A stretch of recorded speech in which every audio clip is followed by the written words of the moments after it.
So this is one way that you can set up your kick and clap or your kick and snare so that it helps you achieve that loudness that you're looking for later on when you get to the mastering stages. I'm just going to play a really quick loop, and I have a limiter pulled up here so that we can visualize how loud the audio signal is.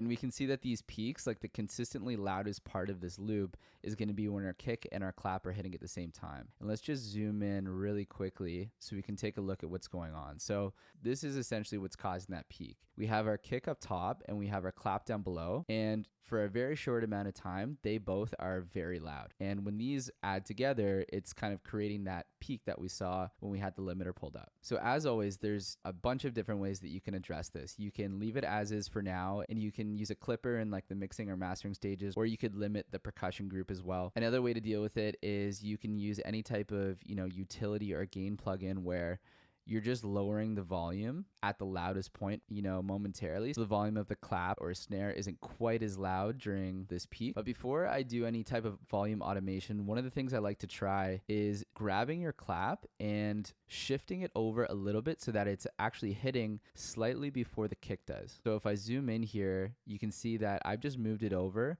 a really, really small amount. And now the loudest part of the clap is actually over with before we have the kick. And hopefully that's gonna give us a little bit more headroom. First, I'm gonna go back and forth between the non-shifted and the shifted clap so you can hear the difference. Then we'll take a look at the volume as well. This is just the regular clap.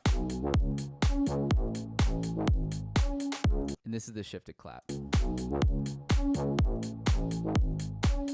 Right, so that's almost inaudible, and I guarantee your listener is not going to know because they aren't going to see them back to back like this. If we take a look now at the actual volume levels, let's listen to the regular clap first.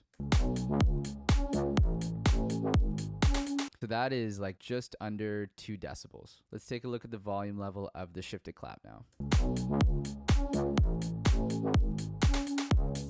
That is like, I don't know, 4 point something. So we're getting maybe 1.5 decibels extra headroom just by moving this clap a little bit ahead of where it used to be so that the loudest part of the clap and the loudest part of the kick aren't hitting at the exact same time. Hopefully that helps.